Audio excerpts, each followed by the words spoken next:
As we remember Deputy Zackari Parrish, we look to learn what happened and why. The ambush of deputies in Highlands Ranch was broadcast live on the internet. We examine how social media sites quickly scrubbed the postings of killers. A sheriff whose son was shot tells us about preparing for that very call. Where you donate determines how much of your money actually goes to help the families of the fallen. The strange story of a 420 rally permit suddenly going up in smoke. And who would you put on a list of the most unforgettable people we met last year on Next? A moment ago, Gracie Parrish, the widow of Douglas County Sheriff's Deputy Zackari Parrish, stepped to a microphone at a vigil and spoke to our community for the first time since her husband was killed in the line of duty yesterday morning. We begin tonight with her words. I am overwhelmed by the love and support of the community and of the nation. Never in my world have I would have imagined this. Gracie Parrish holding one of their two young daughters. Their Christian faith means a great deal to the Parrish family. This gathering was at Mission Hills Church in Littleton, where the family worshiped. All 4,000 seats were full, with people standing around the outside. Contrary to some earlier media reports today, the family has not decided whether the funeral will be open to the public on Friday. Deputies went there to help. They went in the middle of the night to help a man who was asking for their assistance. He was known to be troubled and agitated and armed. An Iraq war vet whose online postings indicated a love of weapons and alt-right politics, along with a hatred for law enforcement and bizarre accusations against everyone from a professor to a counselor to his mother. They went there to help him, and they were met with a man armed with a live video feed and a gun. Marshall Zellinger looks at the warning signs. The social media footprint of the Douglas County shooter got the attention of the University of Wyoming police chief in late October. Vulgar content on Twitter and Facebook about University of Wyoming law professors, including John BURMAN. As soon as I learned that Deputy Parrish had been killed, we were inconsolable because I think the deputy took the bullets that were meant for us. The school's police chief said while there were no direct threats, they implied harm to faculty, students, and staff. So he had a uniformed officer at the law school until they found Matthew Riehl living in Douglas County. In this particular situation, we felt very strongly that there were mental health concerns to the point that we reached out to Colorado. He said Lone Tree Police made contact with Riehl on November 21st, but they reported back he was not a danger to himself or others at the time. Lone Tree Police could not confirm that with us tonight. And you know who's going to flub big time next election? Spurlock. He's a clown. And so is this whole posse and crew. Shortly after 9 News identified the Douglas County shooter, we found his YouTube channel with this rant against Douglas County Sheriff Tony Spurlock. YouTube has since flagged it for violating its policy on harassment and bullying. An email this morning to their news media contact about why it now removed the video has gone unanswered. Just like our request to Twitter about why his account is now suspended and why Facebook took down his page sometime around 5 p.m. I spoke with Sheriff Spurlock about an hour ago. He told me his office only requested one set of videos to be pulled down. They were videos that were shot live and posted on Periscope, which I know, Kyle, you'll get into a little bit more in just a minute. The sheriff told me that his investigators asked for those videos to be taken down because it's part of the active investigation, but he did not request that YouTube video to be taken down. He actually knew about it and was okay with it being up. And we know that the social media reach of this shooter was wide. He was on all kinds of platforms saying bizarre things about a number of people, and there was widespread concern. And we heard from the University of Wyoming that made an alert about it.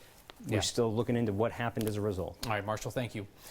Little has been known so far about the 2 civilians injured in the shooting. A neighbor, FAROOK PATAIL, now felt comfortable sharing his story today.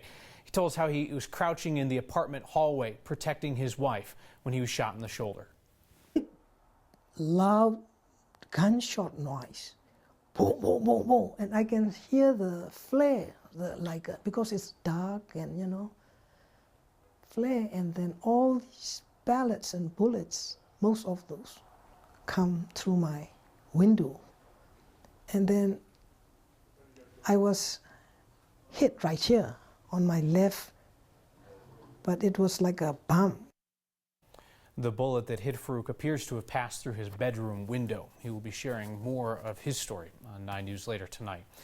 One of the key questions that we're still looking to answer is whether the deputies who were sent to the shooter's door knew that there were these widespread concerns about his mental health and his potential for violence. They, of course, were there because the shooter himself had pleaded with them for help. We know that because he was live streaming his 911 call online. We obtained a copy of that video, and the Douglas County Sheriff confirmed that what we're seeing is his deputies going out to help a man who they thought might be having a mental health issue. I'm on County Line Road, what is it, 3404, I'm sorry. I'm on 3404 East County Line Road, apartment number 24. My roommate, he needs help. I'm really worried. This guy invited me to his house, he was like kind of like moving, and he like totally freaked out on me. And he was coming at me, and okay, I'm worried about his health. Can you help me? Yeah, I can. Okay, let's do that. I just feel like you're really upset. I'm not. Well, I am, because I was assaulted and you didn't help me. Who assaulted you? We had a conversation with Sheriff Spurlock as we considered whether to air any portion of those videos for context. The sheriff told us that he does not believe that the public seeing them is going to interfere in any way with his investigation. Deputies have been pouring in, or donations have been pouring in for Deputy Parrish's family, hundreds of thousands of dollars in the past 24 hours. There is a fallen officer fund, the official fund that more than 2,000 people have contributed to since yesterday. You should know if you give there to the fallen officer fund, 100% of the money donated goes to officers and their family members. You can earmark it for a specific officer or a specific incident. There's a small fee if you donate there with PayPal, no fee if it's a check or cash. There is also a GoFundMe set up that's raised more than $200,000. Yesterday, the Douglas Sheriff's Office wasn't able to vouch for its authenticity. They now tell us the Parrish family is okay with donations coming through there as well. You should know that GoFundMe takes a 2.9% fee for donations for payment processing, plus a per donation credit card processing fee. Long story short, if you're looking to help the family, a larger percentage of your money will go to them if you donate through the Fallen Officer Fund. The other injured officers from yesterday morning, Deputy Michael Doyle, Deputy Taylor Davis, and Castle Rock Police SWAT Officer Tom O'Donnell have all gone home from the hospitals. Yesterday morning, each of their families received that dreaded phone call. Boulder County Sheriff Joe Pelle got the call, one that he had prepared for, that he told us he had always had in the back of his mind. His son, Deputy Jeff Pelle, had been shot. We spoke to the sheriff outside Littleton Adventist Hospital, where his son is still in intensive care. When he got through high school and got into college, he went to school purposely to get a degree in criminal justice and he wanted to be a cop. He was drawn to it, yeah. I just talked to him the night before, and he was on his way to work, and I said, you know, be safe. It's something you worry about. Yeah. It went in here, and it traveled all the way through his body like that. So it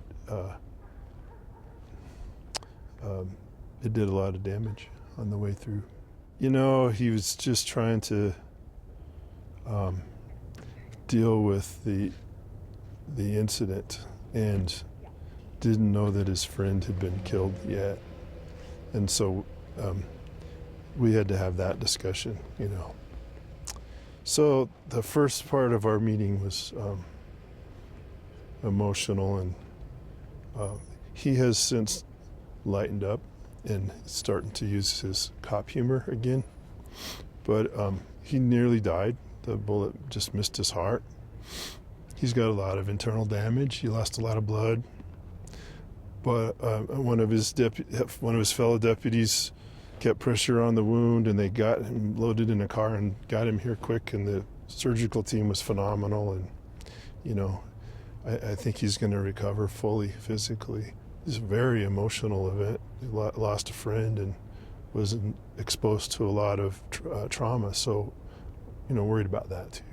This is an honorable profession and one that's critical to our society and our community. So my hope for him is that this is something that brings him a lifetime of fulfillment like it has me.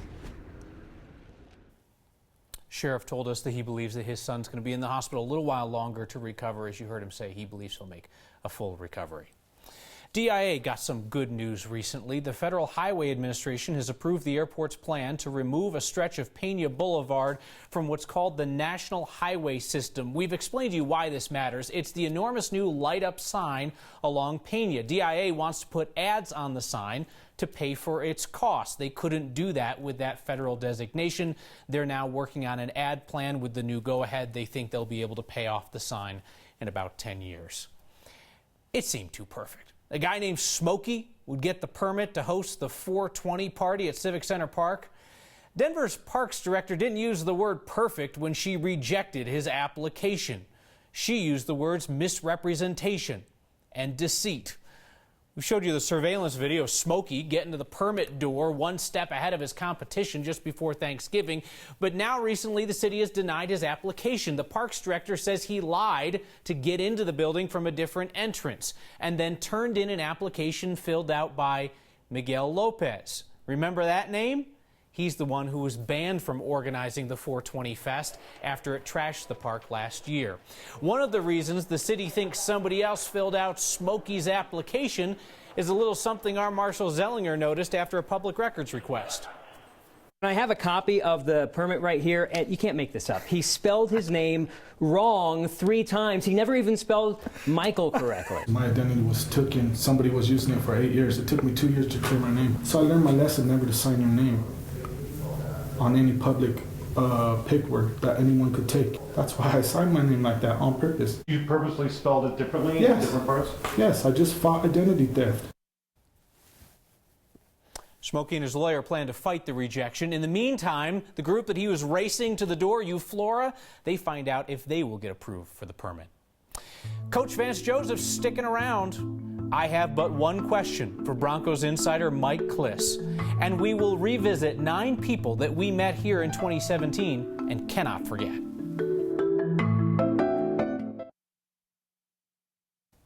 John Elway decided today to bring back head coach Vance Joseph to the Broncos next year, so I asked our Broncos guy Mike Kliss, does that mean Elway will be held accountable if the coach has another terrible year? Well, first of all, I think Elway is holding himself accountable. That's why he's bringing in Gary Kubiak to help him with the evaluation process. Kubiak had been kind of a part-time scout living in Houston. Now Kubiak's going to come in, move to Denver, and join Matt Russell and Elway upstairs in evaluating both for free agency that's coming up in March and in the draft. I think Elway acknowledges he's had some misses. He might say that, look, with better coaching developing these draft picks, maybe there wouldn't have been as so many misses. But the second and third round has been kind of a dark hole for Elway. He just got a 4-year contract extension. So you're not going to fire John Elway anytime soon. He's going to see this rebuilding process through. It's still going to be in Elway we trust as far as the Broncos organization is concerned.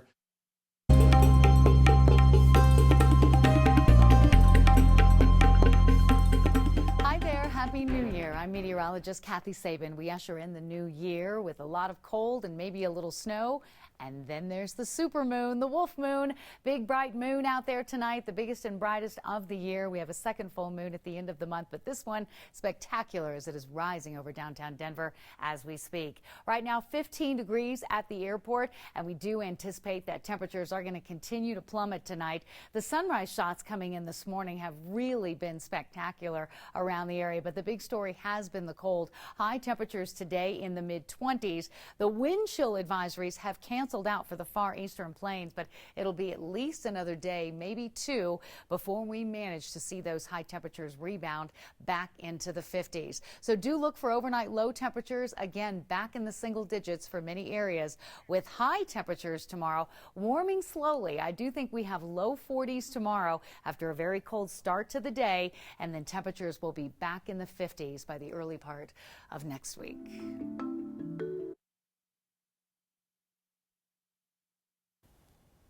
Who would you like to see at this table in 2018? Who would you like us to profile so we can amplify their voice and share it with the rest of Colorado? Email us next@9news.com or use the hashtag HeyNext while we remember 9 people from 2017 who I won't forget. I've never had a lot of personal friends, so I I sleep outdoors. We won't forget the honest eloquence of Christopher Kendall, a Coloradan who is homeless in Denver.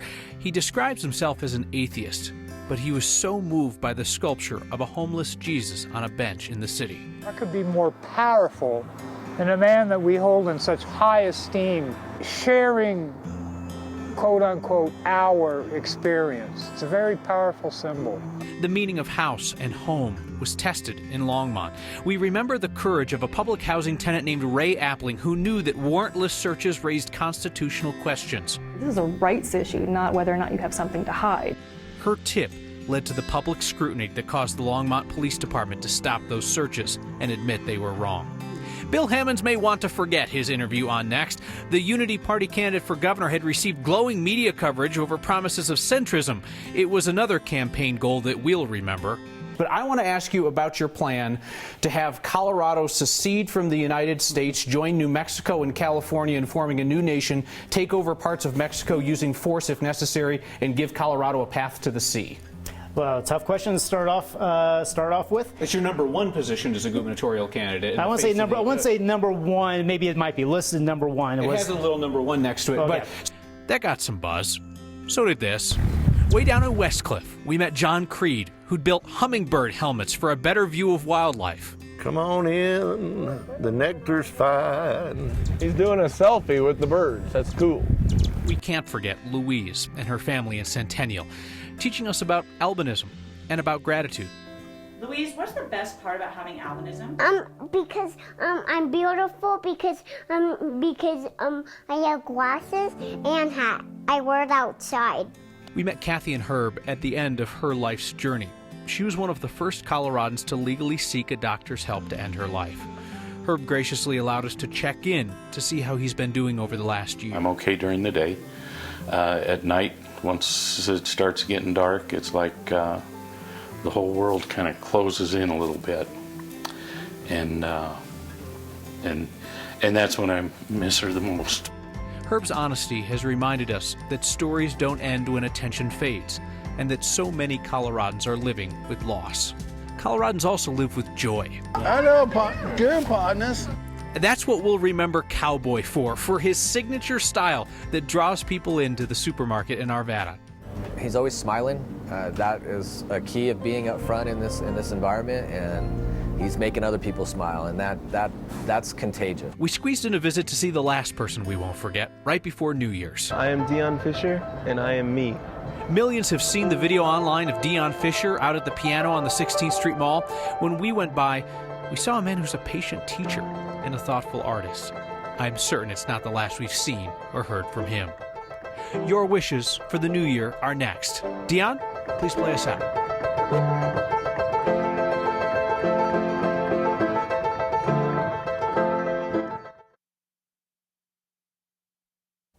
Today, of all days, Colorado needs a reason for optimism. Enough from us. We ask you, what's your good news? Yeah, always optimistic. You gotta hope for the best, right? My good news is that I'm on vacation and I am graduating in 2018. We finished our first quarter of grad school, so we're celebrating break, and we both got to see our families over the break, which has been really fun. I suppose the fact that I've got to spend a week in this awesome city. We've done some pretty cool stuff. We got to go skiing at Keystone and just exploring, really, seeing everything that the city's got to offer. Good job walking. My good news, I would just say, is just like, I mean, I would say really like moving here. Like that's been like the highlight of our year so far. I'd say overall it's been a pretty good year. I'm hoping 2018 is a good year. I feel like it's going to be a good year. 2018. I feel like we're kind of ending on a positive note. As a whole, so hopefully we keep moving forward. It's just new experiences, and I would say that's like the good news is just being alive and experiencing these new places and enjoying it with good company. Hey girl, I know. What? There's going to be a lot happening, I think, in 2018, so I think it'll be a good year. So, fingers crossed. Happy New Year. Just want to end this program and begin the new year with a word of appreciation. If you are someone who is here with us on a holiday, you clearly care about our community and the people in it. Thank you. See you next time.